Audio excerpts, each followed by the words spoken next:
at the time, which happened in 1982, was redirector with software. It's been 31 years here at Norwescon, 31 years.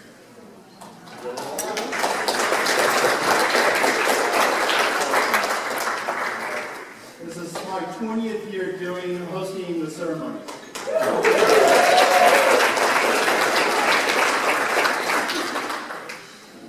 So many of you have been here so many times before. How many people have been to all of these since we started doing it here? Anybody?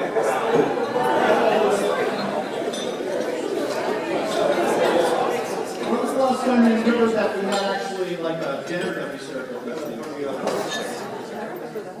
Everyone like the desserts instead? Well, we appreciate you coming here. We have such a great, illustrious grouping of people. Our guest of honors, pleased to have you here.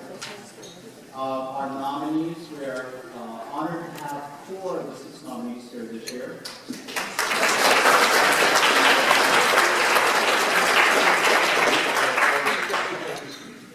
Before we get into it, though, I'd like to introduce our chair for this year, in the Norwescon 38, Captain Moss.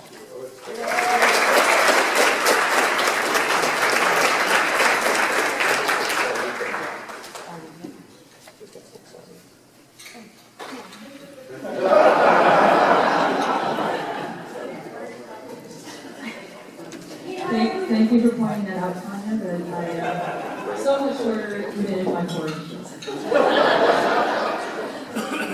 As William said, welcome.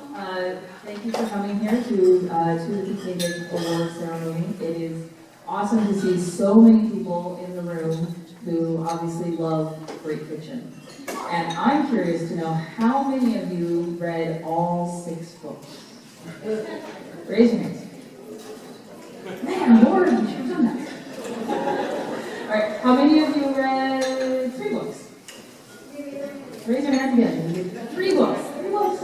All right. Well, if you didn't manage to find the time to read 3 books or 6 books or 1 book, I highly recommend that you read all of these books. They were wonderful and truly demonstrate why science fiction is such a great genre to read. And with that, I'm going to turn it back over to William because I think I was here for 2 minutes and that's what he said I had to do.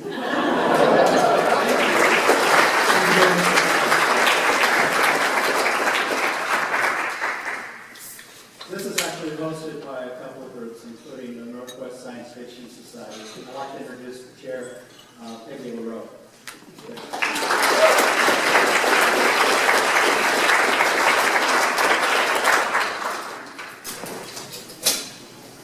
Thank you. As he said, I am the chair of the president, whether you read the bylaws or not, of the Northwest Science Fiction Society, which is also called NISFIS. We often use that name or refer to it around us.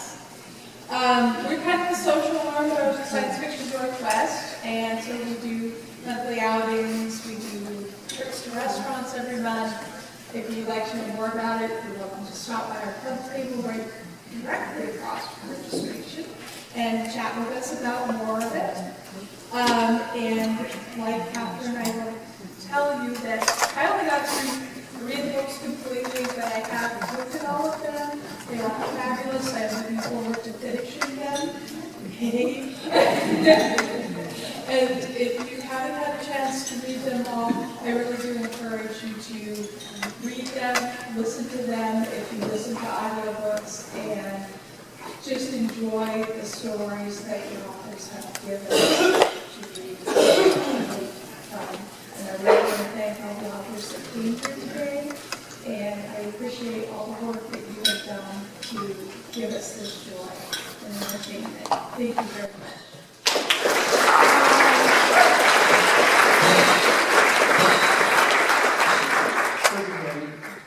We're always privileged by having Gordon Van Donen here so far, and I hope we have him come back here every year.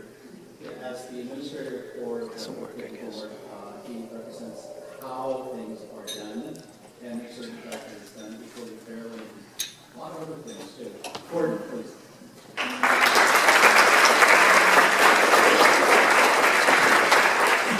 Actually, William just hangs me up in his closet, which brings me out of That's why you see me in the same suit year after year. The Phil Dick Award, just to give you the background on it, was launched shortly after Phil K. Dick died, and it was the idea for the award came to Tom Dish in a dream. And Tom got together with David Hartwell, Charles Brown, Paul Williams, and a couple of other people, and they decided the best way to honor the memory of Phil Dick was to give an award to the best work of science fiction published originally in paperback, because so much of Phil Dick's work had come out as paperback originals and Ace and go on there's mass market houses, and really didn't get much attention because of the format they were in. So after Tom's dream, they came up with the award, and despite everything with George Martin, every year he begs me to do a Dick trophy. We don't have a trophy for the Phil Dick Award. Instead, we give the winners money. We will be doing that tonight, very soon. But I think what we'll be getting to first is having each of the nominees read from their work. Just so that it takes longer to find out who gets the money. But unless there's anything else, we'll go right to the first reading, which is Jennifer Marie Brissett, reading from Elysium, published by Aqueduct Press.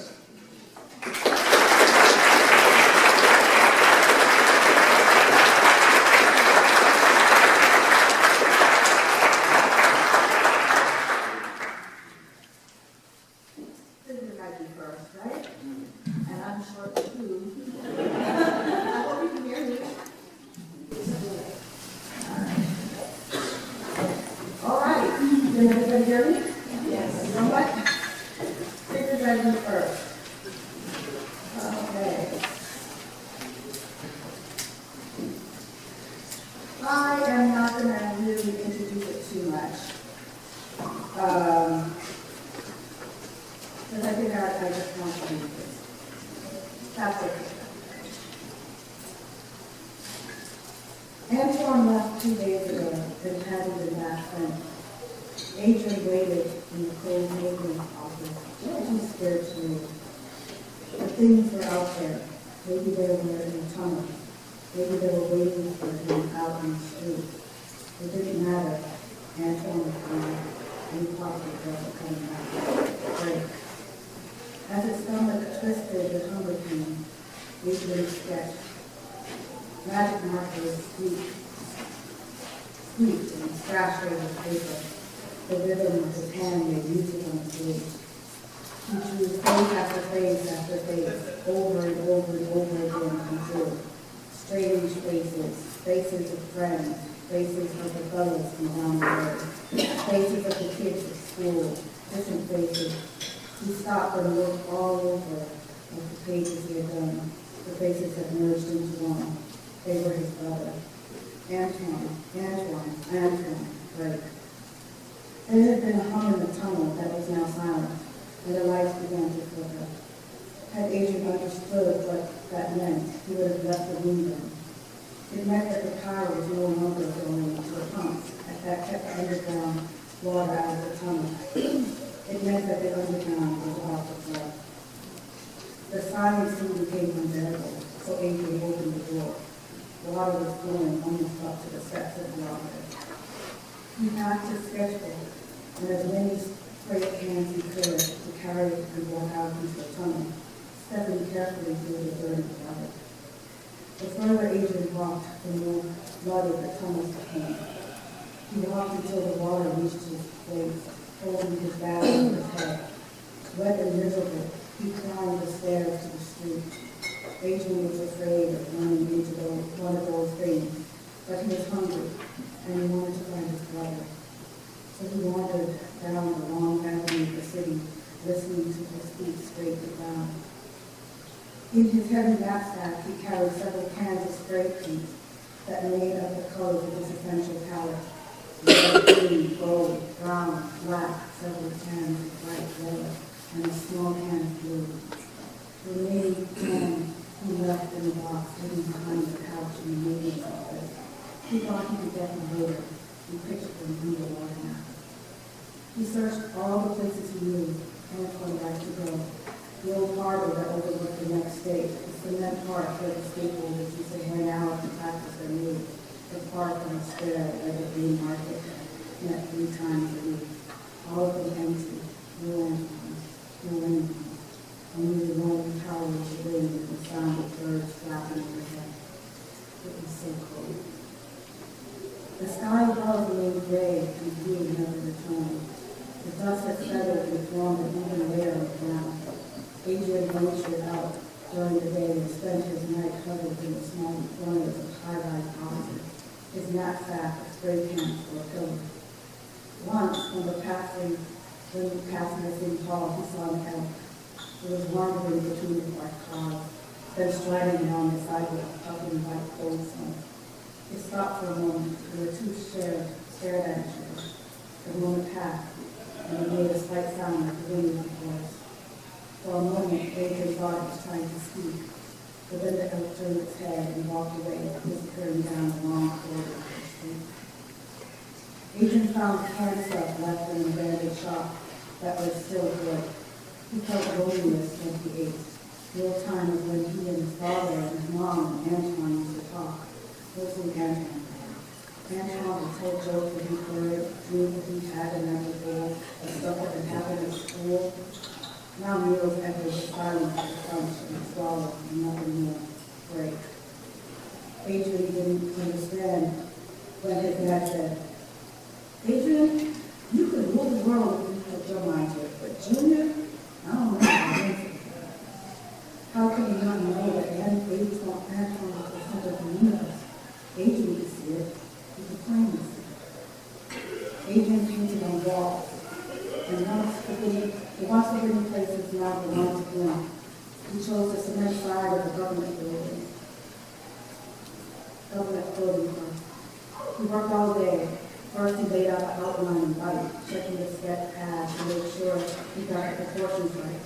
His fingers were covered in gloves with the tips off, and his face was masked, so he couldn't breathe on the paint field. By nightfall, his mural neared completion. His brother's large face stared back at him. He put the finishing touches on it before he lost the light. A light spray here, a little highlight there, and a metallic finish he wanted in the letters was complete. Instead of R.I.P., he put his only in there, Antoine, and let it hit him. The only way Antoine would be away this month is if his brother was never coming back. Adrian crawled into a ball and spent the night sleeping next to the mirror he created. It was a stupid thing to do with those things still roaming the street, but it was the closest he'd ever been to his brother. He painted another mural on another wall, and another, and another.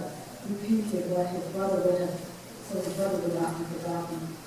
Antoine's image would live on forever and ever.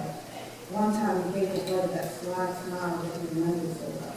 Another time his brother looked down serious and considerate. It became a mission to paint his brother's face everywhere where there was a blank wall. What else was there to live for? He went back to his old neighborhood, an empty ghost town, whispered memory. He painted on the wall of his old apartment building. This was where Adrian intended to create his greatest work. Antoine sat in the night sky, floating as if living amongst the stars, and above him, an eagle with wings outstretched, hovering as if carrying Antoine into the heavens. Something in the sound behind it. Break, found human process.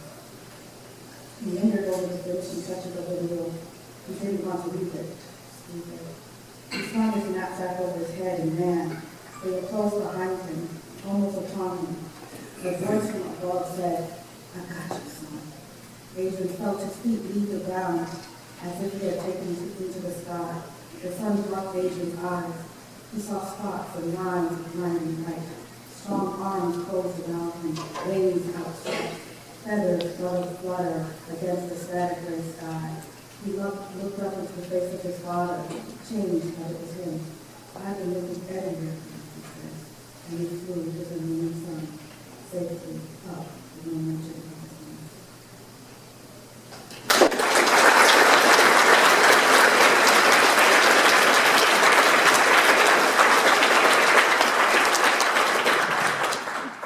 Let's Jennifer Marie Bissett with the Lucy.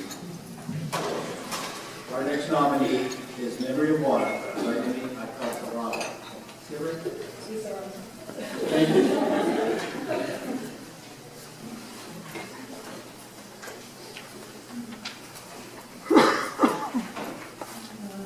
Can everyone hear me?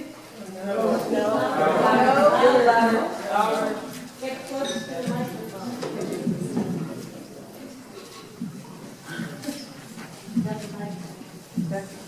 Better? Okay. I'm going to read from the very beginning of the novel, so I use no further interruption. Prologue. Everything is ready now. Each morning for 7 weeks, I have swept the fallen leaves from the stone slabs that form the path to the tea house, and 49 times I have chosen a handful among them to be scattered on the stones again, so the path wouldn't look too much like it had been swept. That was one of the things my father always insisted on. Sonia told me once the dead don't make pleasing. Perhaps they don't. Perhaps I do. Sometimes I don't know the difference. How could I, when they are in my blood and bones, when all that is left of them is me? I haven't dared to go to the spring in 7 weeks. Yesterday I turned on the tap in the house and held the mouth of the water skin to its metal. I spoke to it in pretty words and ugly words, and I may have even screamed and wept, but water doesn't care for human sorrows. It flows without slowing or quickening its pace in the darkness of the earth, where only stones will hear. The pipe gave a few drops, perhaps a spoonful, into my water skin. I know what it means. This morning I emptied the rest of the water from the skin into the cauldron, brought some dried peas from the shed into the tea house, and placed the fire starter next to the hearth. I thought of my father, whose wishes I had violated, and my mother, who didn't see the day I became a tea master. I thought of Sonia. I hoped she was already where I was going. A guest whose face is not unfamiliar is walking down the path, offering me a hand I'm ready to take. The world will not spin slower or faster when we have passed through the gate together. What remains is light on water, or a shifting shadow.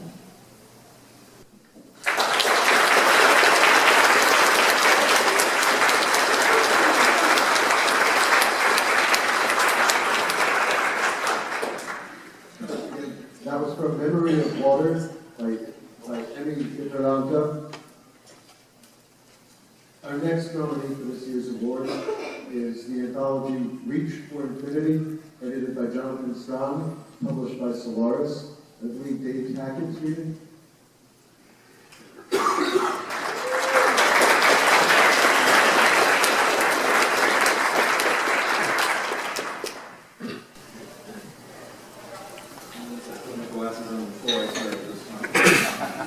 This is from a short story by Alistair Reynolds called In Babelsberg.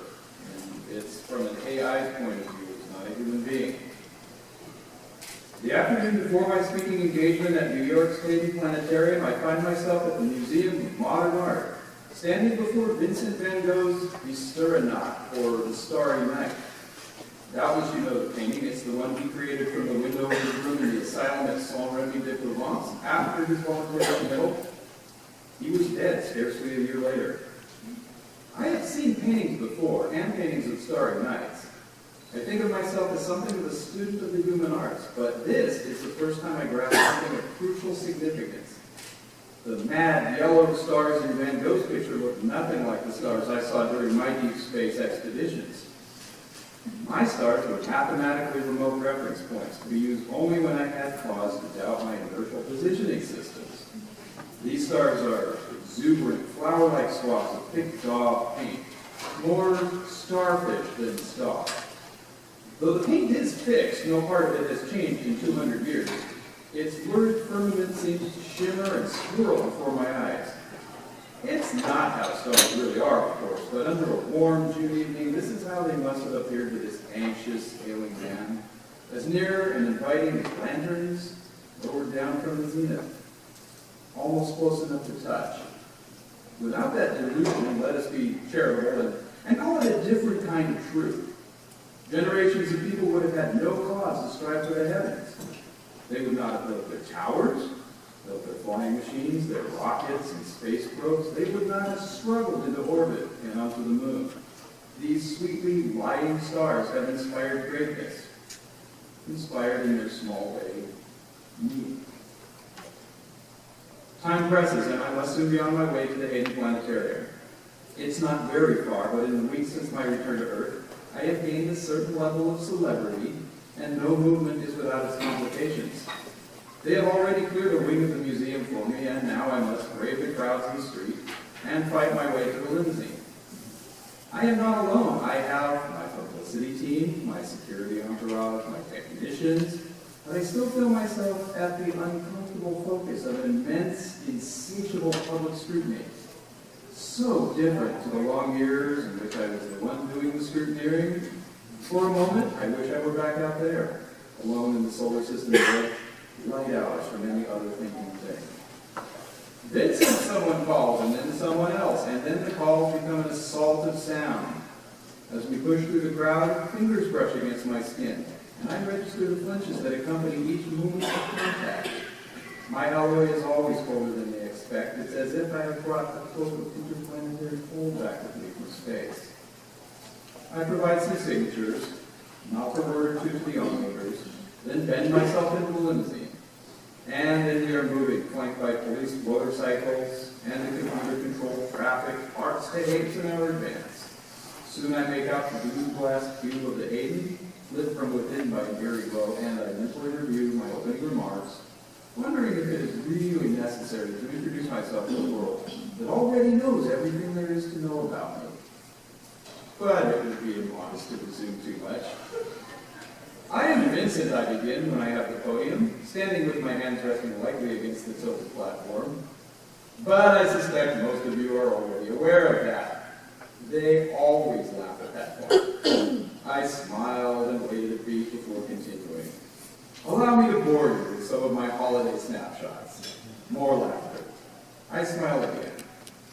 I like this.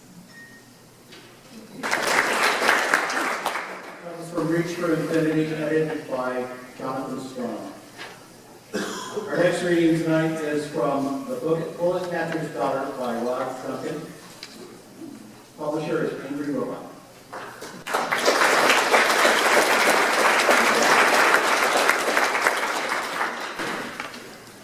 Bullet Catcher's Daughter is an alternate history set in England that has been divided long ago by a revolutionary war. The protagonist of our story, Elizabeth, works as a private investigator in a border town.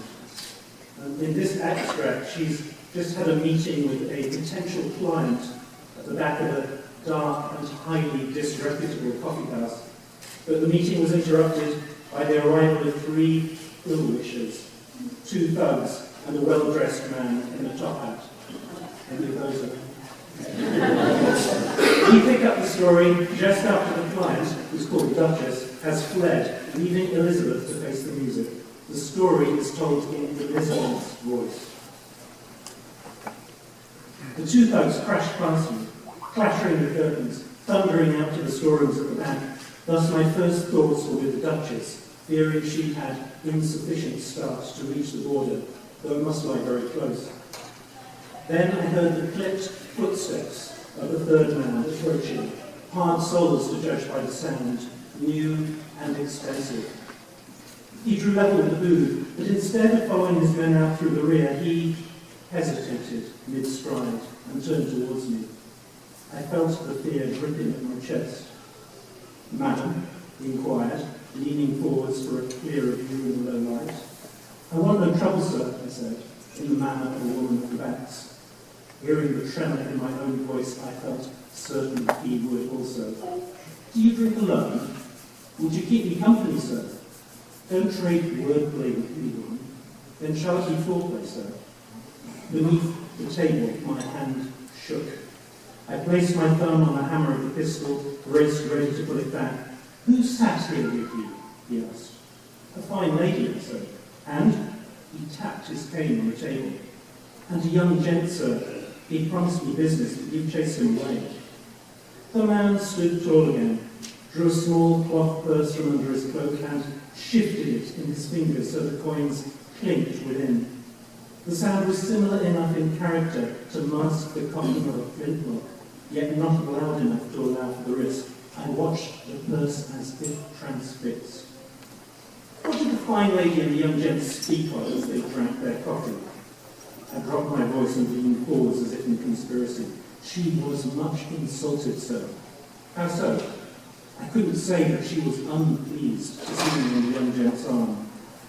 My voice was more level now. My heart still thudded fast, but no longer jumped within my chest.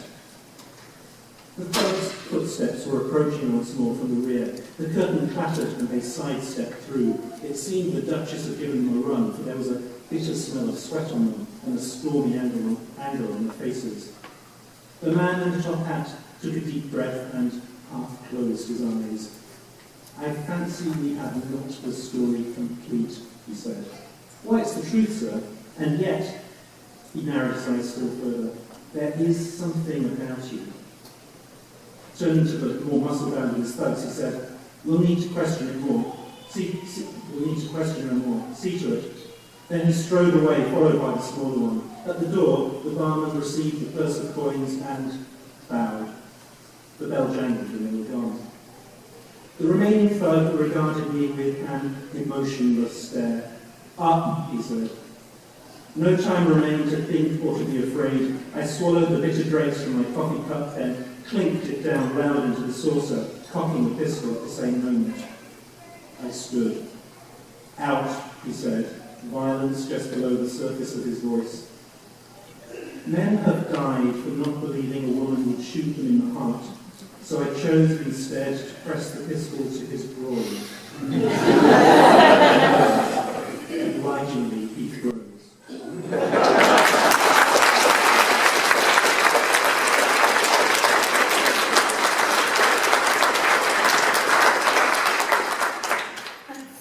That was from The Bullet Catcher's Daughter by Rod Duncan. Our fifth nominee is Maplecroft, The Borden Dispatches by Sherry Priest, published by Rock. And she's not here tonight. I think Shannon Flowers is leaving.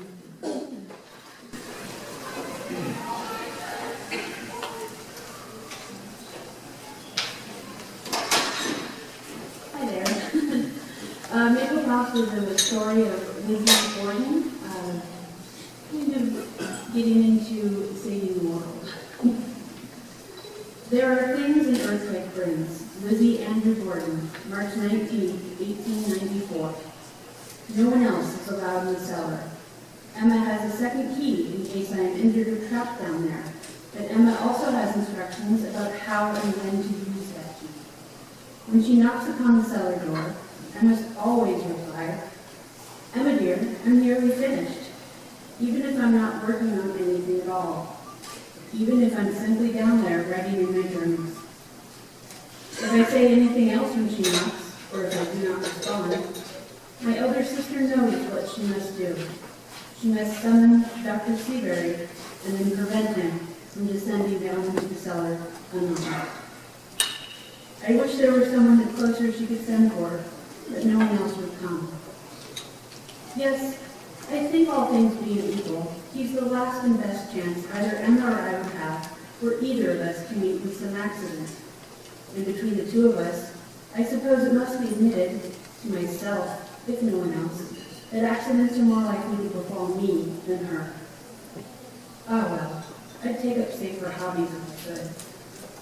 I locked the cellar door behind myself and proceeded down the narrow wood-slat stairs into the darkness of that half-finished pit once intended for vegetables, roots, or worms. I paid a pretty penny to refurbish the place so that the floor is stable and the walls are stacked with stone.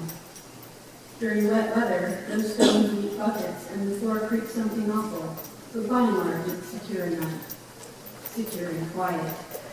Dreadfully so, as I've learned on occasion.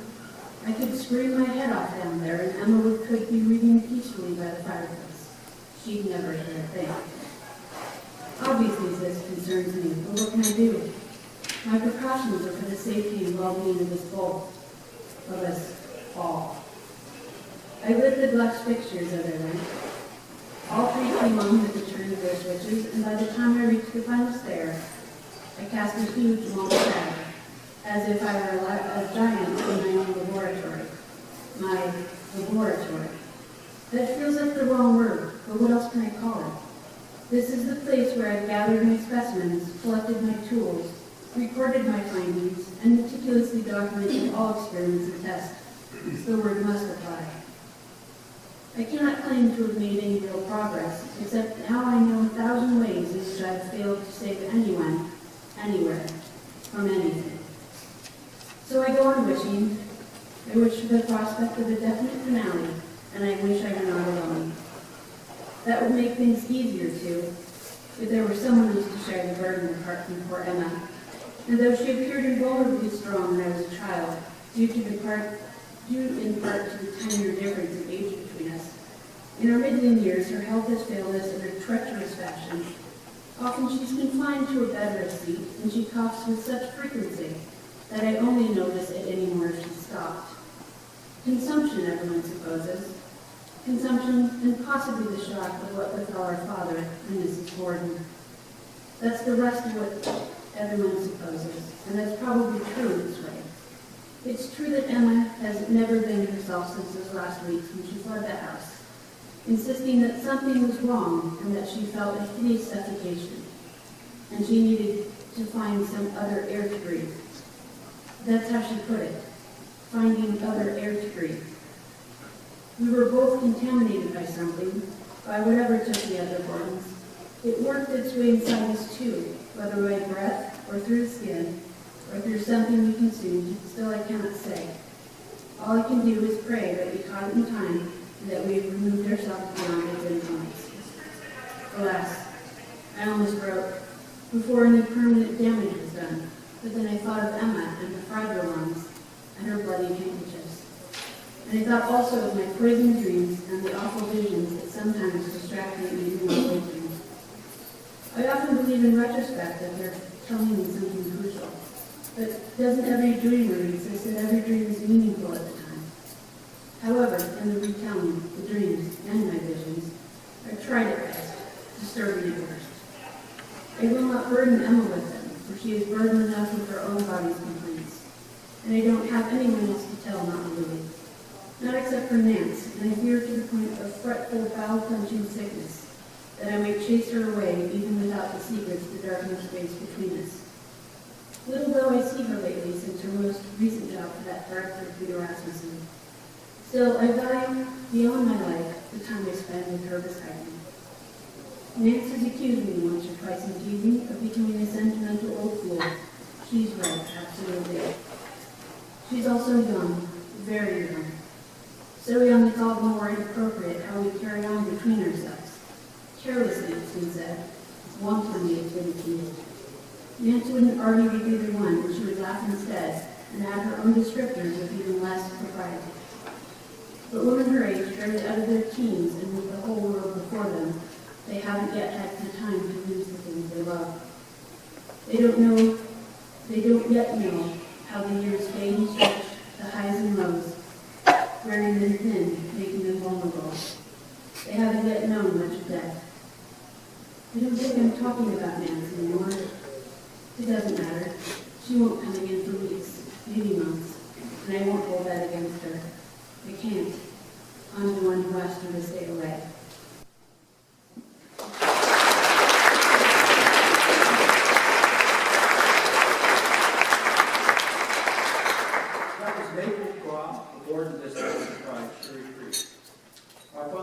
presentation tonight is the book of the Unnamed Midwife by Meg Nielsen. Nielsen. Thank you. From Civil Rights Press.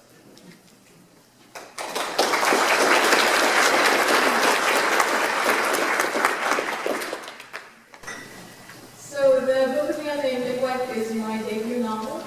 It's an epistolary post-apocalyptic adventure with a female hero, which there are two. And I'll be reading tonight from the prologue just to get you all hooked. Mother Ina tapped her fingers on the hollow wooden belly. It tied her on her shoulders and smalled her back and sloped out in front, making the curve of a 9-month pregnancy. Mother Ina was very old, too old to be really pregnant. Her hair was white and so short that her black scalp showed through, shining. She tapped again, her thin fingers drumming so that the hollow sound echoed through the room. She clicked against the wall with her fingernails until the eyes looked up at her. 6 boys, all around the age of puberty. Their faces were hairless and their eyes were bright in the morning light. The schoolroom was older even than Ina herself. Parts of the building had collapsed. The biggest spaces had once been gyms and theaters and auditoriums. But over the years they'd sagged and then fallen, waited with the rain or snow. The long corridors of offices stood empty. Squirrels nested in the file cabinets and the branches of trees grew through the windows. Ina's village only used 3 schoolrooms. These were swept and kept up. Blackboards and wooden desks. The hardest things to mend were the glass windows. Some of the more skilled craftsmen had learned to pull good windows out of other buildings and reuse them, but they were never the right size. The classroom still got sunlight, but much of it came through old sheets of plastic and acrylic. The light was enough. The scribes had good pens. They had been trained since babyhood with walnut ink and berry ink until they were old enough to be trusted with the precious ink taken from squids and cuttlefish. Fishing them was deep business, expensive and time-consuming. Each boy had a stack of straight-cut hemp paper and a glass jar of blue-black ink. Each boy had a stylus and a narrow square nib. Each had been taught perfect, even script and how to line out a page and work carefully, conserving. Tap, tap, tap went Mother Ina's fingers on her wooden baby belly. Are you boys all ready? They gave her their silent attention. It was their signal. Good. You boys were chosen for a special project this year.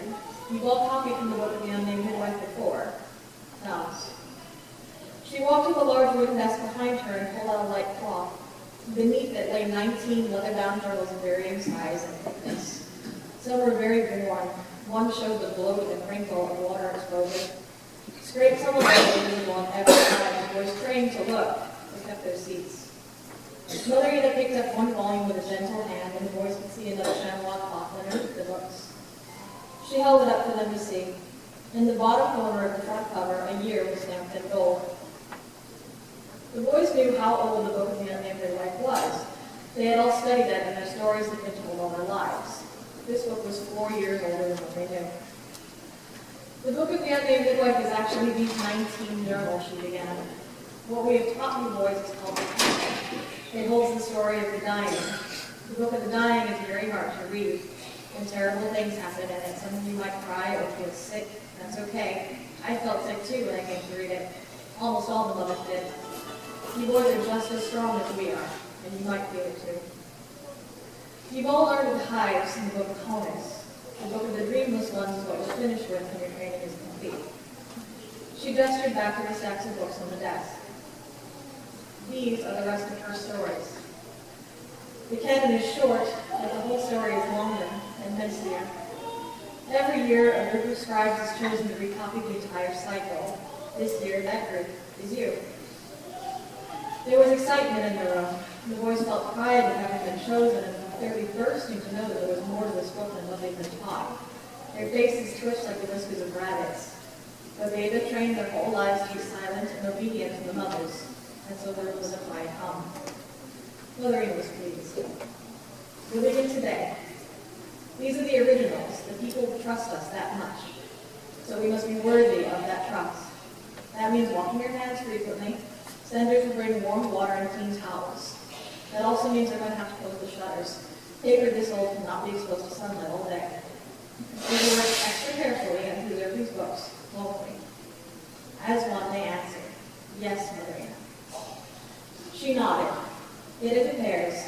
scribe must start his own copy, but you will share and help each other prepare the book. She walked to the first volume to a pair of boys who had quickly pushed their desks together. They waited with their palms down and wood. She put the book down and their eyes dropped to it. When she opened the cover, a loose leaf of hemp paper sat on top of the pages. You may begin.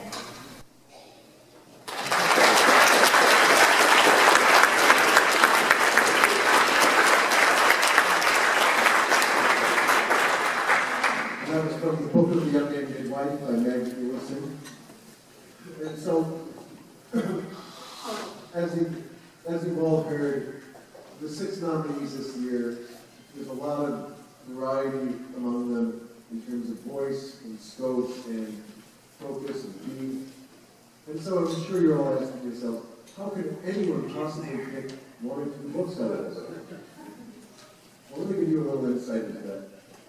The 5 judges who generously given their time this year were John Armstrong, Richie Calvin, Ellen Plagis, Laura Nixon, and Michaela Rossner-Herman, and they simply set up a webpage and accepted bribes.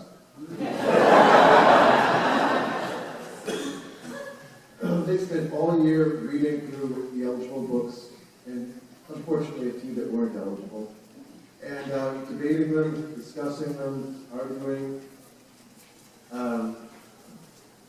Then at the end of the year, they get together through the internet, and through various means come to an accord as to which books they think are most deserving of the award. And just to drag it out a little longer than all the suspense, we must first thank the Philadelphia Science Fiction Society, who sponsors the award, and the Philip K. Dick Trust, Laura Leslie and Isa Hackett Dick, for sponsoring the award. And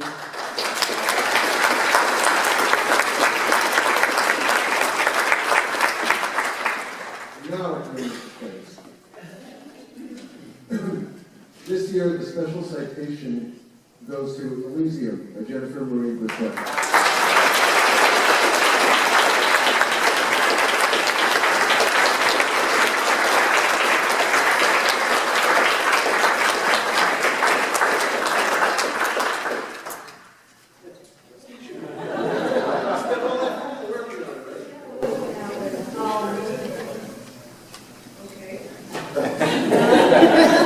I'm not quite sure what to say.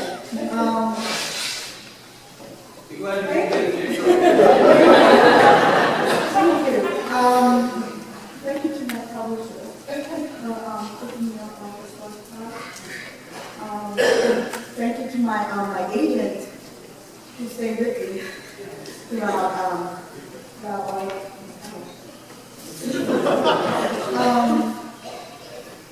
My husband, who's been my rock, really supporting me throughout all of this. I don't know what to say. I've been preparing a bit for this.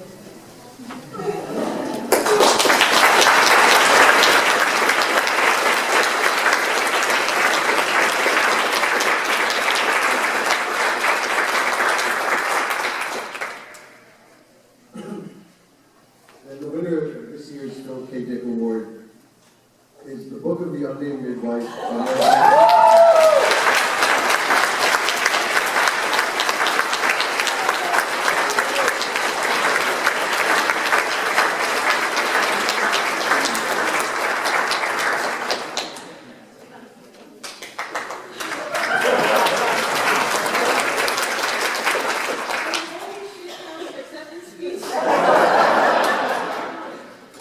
So I have to thank my publishers, of course, at Sacred Press. This is their first novel. They mostly publish smut and poetry. Thank you, Marie and Deb. To my mom, who always told me if you're going to talk about it, be about it. I did it. To my husband, who is my first reader, my right now agent, my best critic, and my #1 fan. He's the best that anybody could ask for. My friends, and especially my workshop partners at the UC Berkeley Summer Writing Program, who helped me get the first draft of this thing off the ground and pushed me to continue with it. And all of my friends and all of you and everybody who's ever bought a copy of this book and everybody on earth. I wanted to say it, I was thinking earlier, God, if I had to write an acceptance speech, what would I say? And I said, this is my Cinderella moment, but this isn't like Cinderella marrying the prince, this is like the prince marrying the pumpkin. Thank you all so much.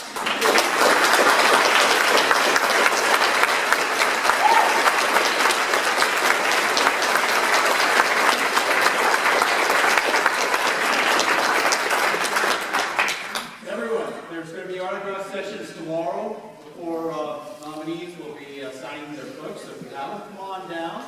We'll have photo opportunities for the book covers here. So we do have to clear the room by 8:30. We really appreciate you being here tonight. Thank you, Gordon. Everybody?